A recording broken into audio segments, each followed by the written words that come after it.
I just want to start this series off with just sharing what helped me through the years building myself and both as a person, a father, a husband, and a coach, a business owner, and as being part of the LGBT community. So I really, really hope the topics I'm gonna bring resonate with you. I would love to hear your feedback. I would love to hear your comments, and also let me know if there is any topic of or thing that you struggle with and you want me to talk about and share.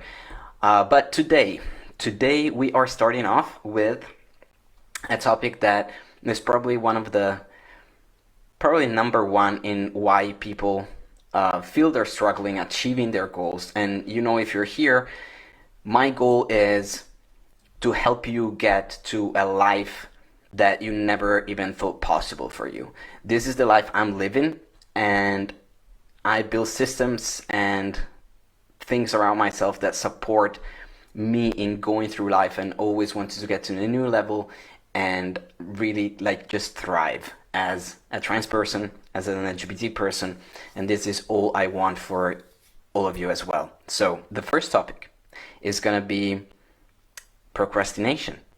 And that is because I think the majority of people I talk to really struggle with keeping consistency and being motivated. So one of the things that I hear the most people talking about is this: I don't have enough motivation, or I'm not consistent enough, or some stuff always pops up, I procrastinate a lot. And whether they use the word procrastinating or they don't, the result is the same. Is like lack of consistency, maybe yo-yo dieting or yo-yo motivation things, spirals that kind of drag them down and they cannot like go up again, go back on the horse, right? So this is why I want to start off with this. And the reason is because if you can, with whatever you're doing in life, if you can keep consistently showing up in that you're trying to achieve, even if it's like 0.1% every day, you'll get there. And what I see people not doing is keeping consistency and just showing up. And usually it's because we procrastinate on certain things. And the thing is, people really, they get this kind of like a procrastination that is usually tied to their self-talk. So they talk negatively to themselves, their inner critic, whatever you want to call it, kind of never shuts up. So all the things they hear all the time that makes them stop or quit or not go back on the horse soon enough to keep momentum comes from their inner self. And this, I hope today's video, today's training is going to show you how we can shut up the inner critic just by even like, first of all, understanding what procrastination is. Because I see too many people seeing themselves procrastinating on things they believe they're important for them and they do want to get there. But what happens is they start saying, I'm lazy, I can never keep up, I'm never gonna get there because this is what I keep doing, I'm stupid, and all kind of negative self-talk. And if we understand what procrastination is, first of all, then we can go tackle other things. So today's topic is procrastination, and we're gonna start off this. It's not a lecture, but it's just me sharing some thoughts and things I learned through the years that I think can be beneficial. So procrastination is something we all do sometimes, right? And we tend to see it as a negative thing. But if we kind of just see it as a neutral thing, like right now you're here watching this video, engaging with me, giving me your time and your focus and your attention, you're procrastinating on something else. Okay, so is this a negative moment? Hopefully not. Hopefully you're enjoying, hopefully you're getting a lot of value out of it, but you're still procrastinating on something else. And when you eat, you're procrastinating on doing something else. So procrastination in itself shouldn't just by itself be connected to something negative. That was just preamble, like first of all. The question is like, why do we do it though? And the reasons we procrastinate can be like several. It's not just one thing. It's not just like, I'm lazy, I procrastinate, this is the person I am. This is my point here. So I'm gonna just list at like all the things that I believe, and science back me up on this. I'm not just like taking this out of my pocket. Why we procrastinate. So reasons we procrastinate, and I see this with my clients a lot. It can be, and myself, by the way, I'm not immune. It can be physical. We might just be tired. Okay, number one. They can be interpersonal, like fear of failure or rejection, right? They might be emotional, so we're just not motivated. They can also be cognitive, so we don't have the skills.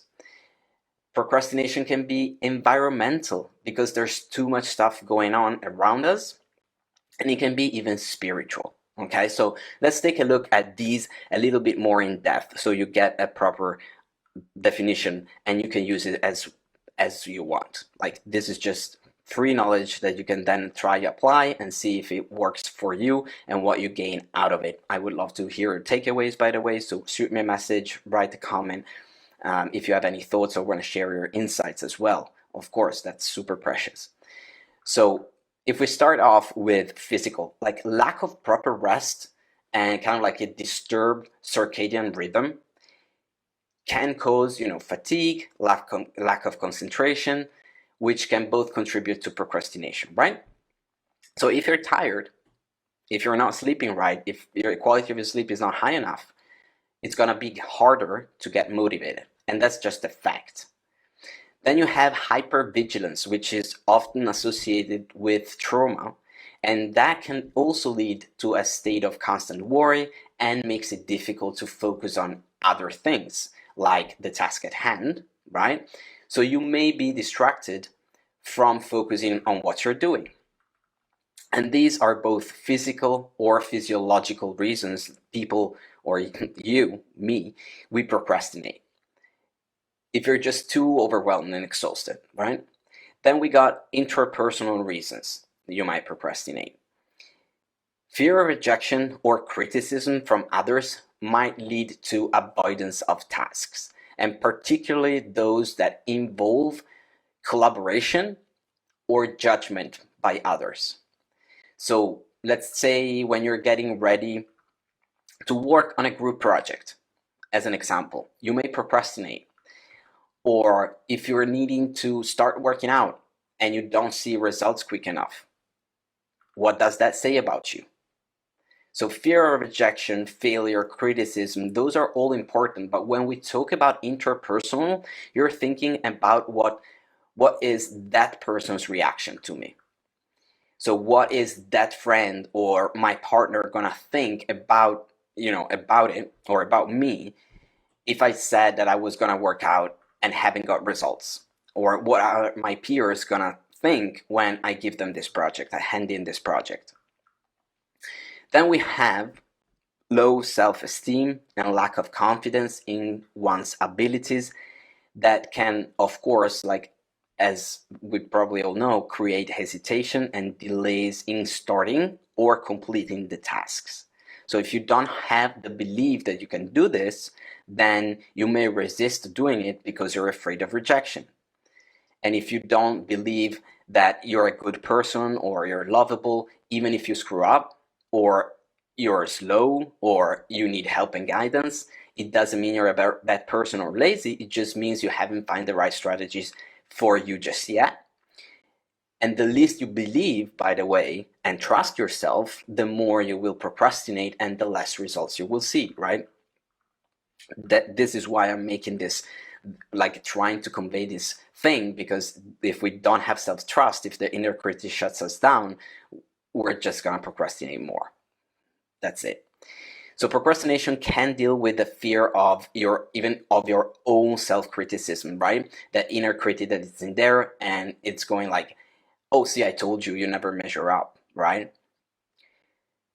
If we look at emotional reasons why we procrastinate, that could be depression, anxiety. If you need to do a task, but you're worried about everything else around you and you feel overwhelmed, right? Or even paralyzed.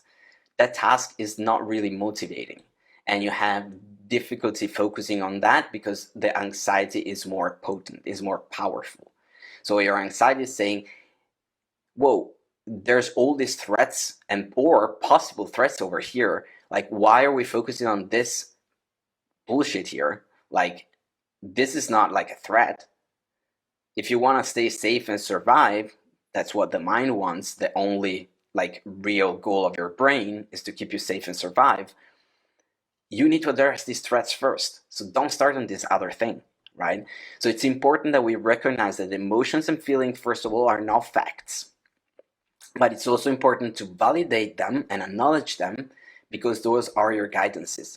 Those feelings of anxiety and anger, whatever it is that is distracting you, we need to address them and let them go and understand them and work on them, so you can free up whatever neural resources, if you will, so that you can focus on what you're actually saying. And this is why, by the way, a lot of times when people come to me and we work together, most of the time we have conversation that push the mindset first, and then doing the right workout or being consistent on their diet and all that, it just comes by itself. They don't need extra stuff because they know what they need to be doing.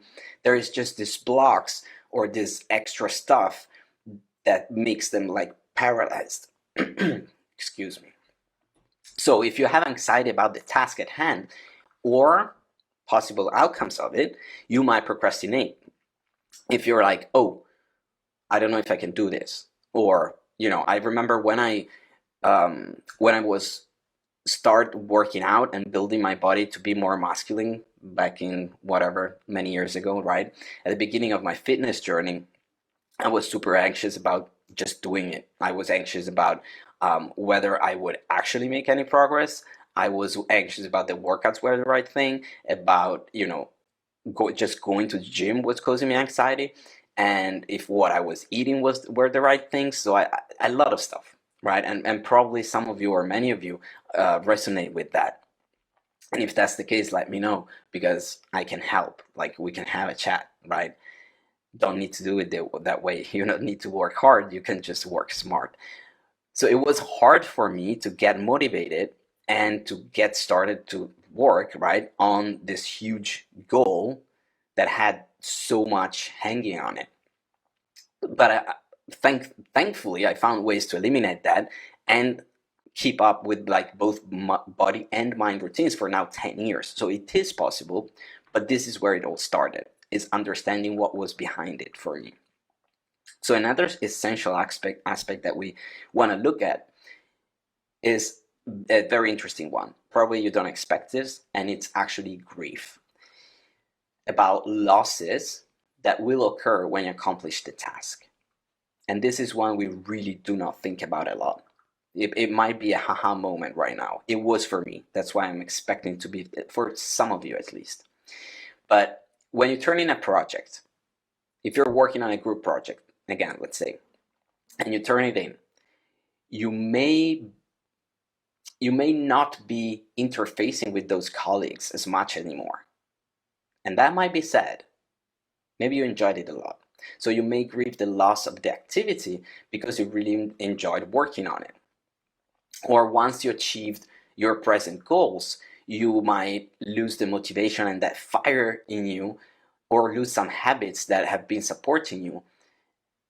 And also just probably the starting of making a choice, making a change in your head can be read as, I'm gonna need to give up some habits, some ways of being, some thought patterns, some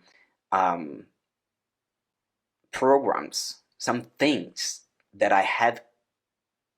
have served them in the past and are at least our mind, they're familiar, they're my safety blanket.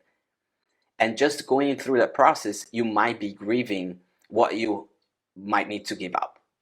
So you might procrastinate doing things because you really enjoy being in, let's say you enjoy being in a learning environment and you're experiencing what we call anticipatory grief. So kind of like about losing that, about moving on a new level in life, and find out that you need to now create a new living situation, a new experience to feel a sense of belonging. Okay, so I hope this was very powerful. The grief and losses as a reason to we might procrastinate. I would love to hear your experiences or thoughts on this, because it was mind blowing for me at the time, and I hope you understood what I meant. Then we have another thing, that is a lack of connection to the task. That can also reduce motivation, of course, right? So if you just cognitively are not interested in it, and it's just, oh gosh, right? Then you're probably gonna procrastinate. So we're motivated, of course, to do things that trigger dopamine. And dopamine is a chemical that says, I want to do that and I want to do it again. So if you're not, if you don't have a connection to it, if you don't see the point in it, then you may not have the motivation to get started. And this one is tricky because most people believe they want to do it when they actually subconsciously do not at all. This is why it's so important to dig deeper in ourselves and see the subconscious part of it, because of societal expectations, lived experience, things we think we want, but we actually really do not, because we only see the negatives, the positives of getting there, but subconsciously we know there's a lot of negatives related to that as well. Like I might want to, let's say lose 20 pounds, but subconsciously I also know, oh shit, I don't trust myself that I can keep up with that I can actually maintain it. So I'm gonna self-sabotage myself and procrastinate so I never get there. It's a tricky one. So one hack you can do is try to figure out, how does it make sense to get started with this? And sometimes the only answer is, it makes sense to get started with this so I get it off my plate and I don't have to think about it anymore. So it's like mental browser tab closed. All right. Another major thing affecting procrastination and motivation is brain fog. So whether it's brain fog due to like a hangover, or due to not getting enough sleep or enough good quality sleep, or is affected by how you eat. This is a major one. A lot of people have deficiencies in the foods they are taking is not as nutritious. Therefore, it causes brain fog. It causes all kind of mental health issues, by the way. Or even having like a new baby in the house, like a new pet, whatever it is. Brain fog feels kind of like it's difficult to think clearly, to have clarity. Your memory is kind of crap, and you feel like you're slower, or you have difficulty coming up with like a brilliant answer as you maybe normally would of your experience before you can. So we almost most likely have that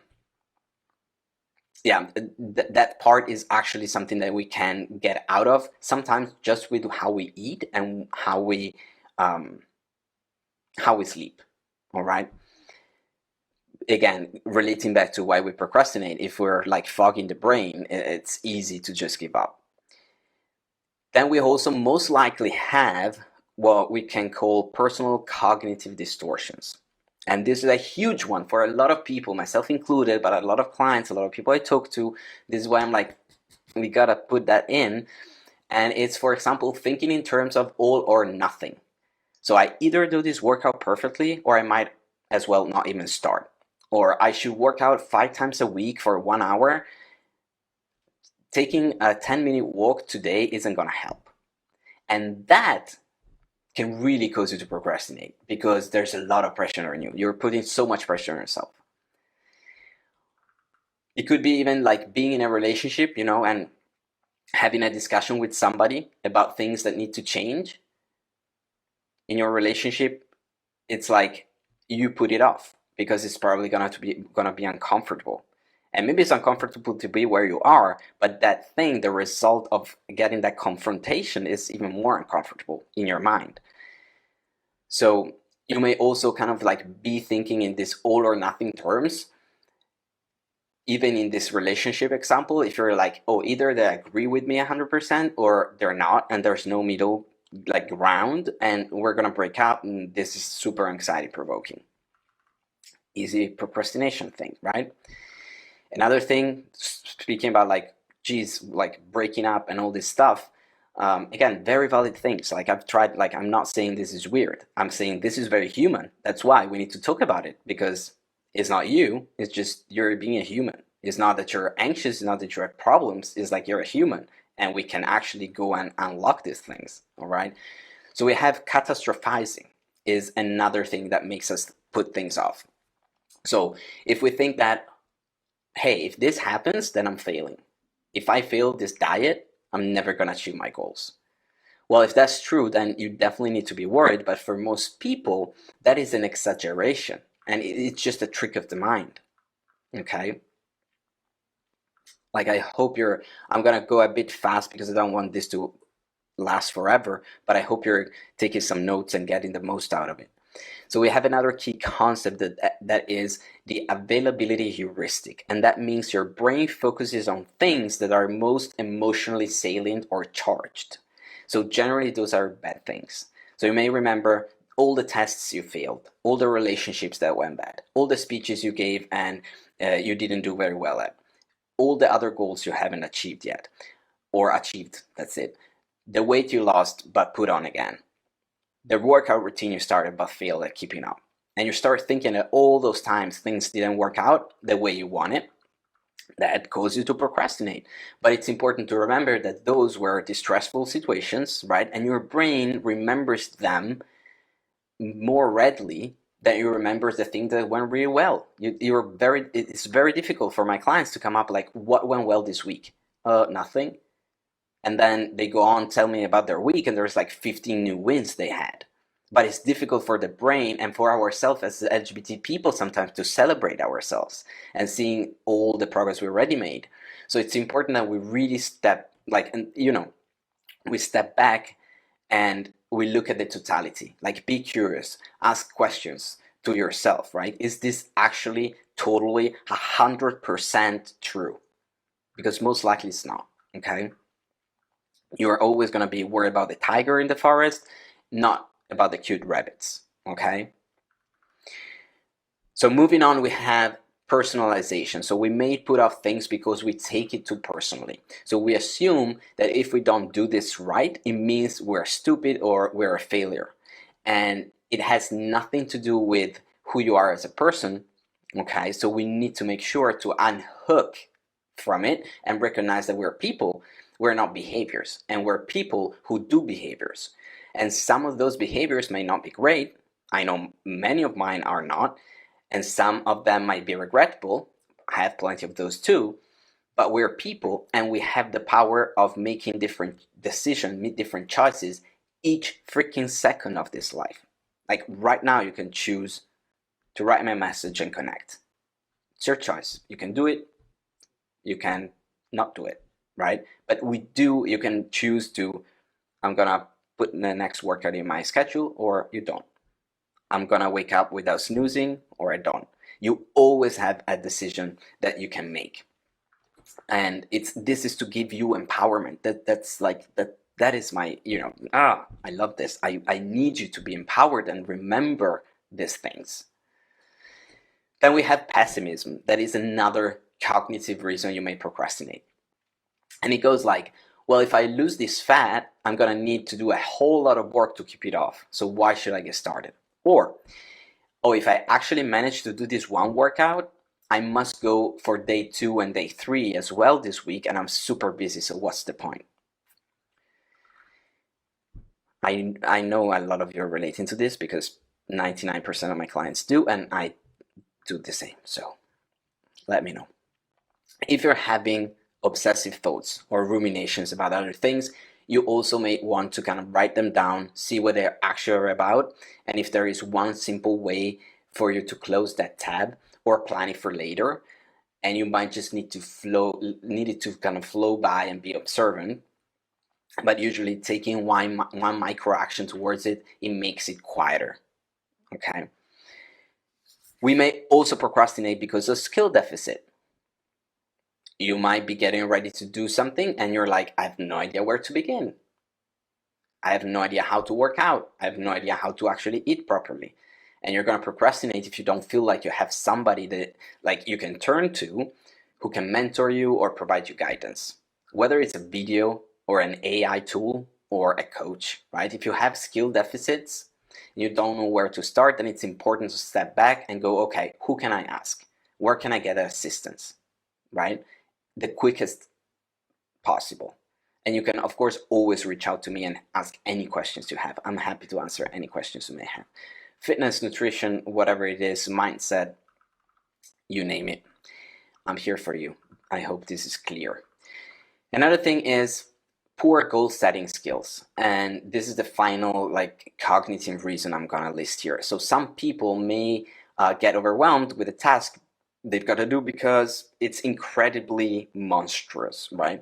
It's so important to recognize that it's just too big and break it down to smaller goals so that we are able to get to the big goals through the smaller goals. So you don't feel overwhelmed, and if you can, and you can actually feel like you're making progress and you are moving towards something. That's the ultimate freedom and happiness. It comes to setting goals that are not to reach necessarily, but just to grow.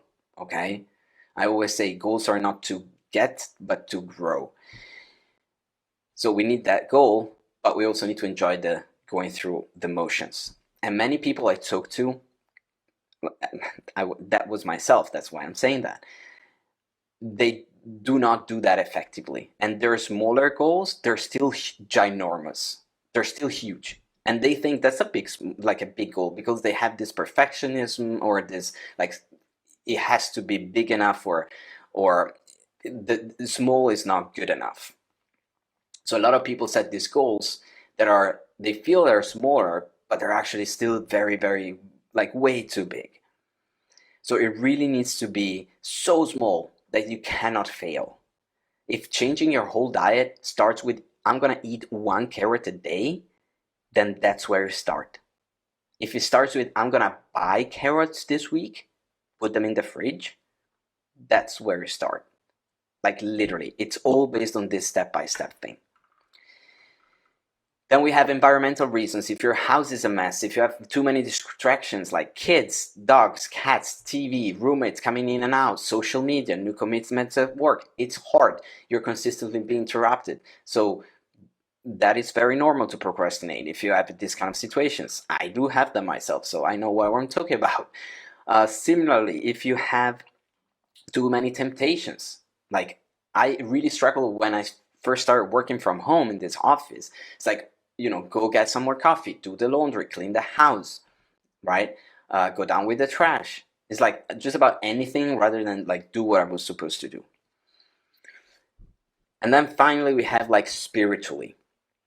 And I know it's kind of an odd one to throw in there, but spiritually has to do with your sense of connection.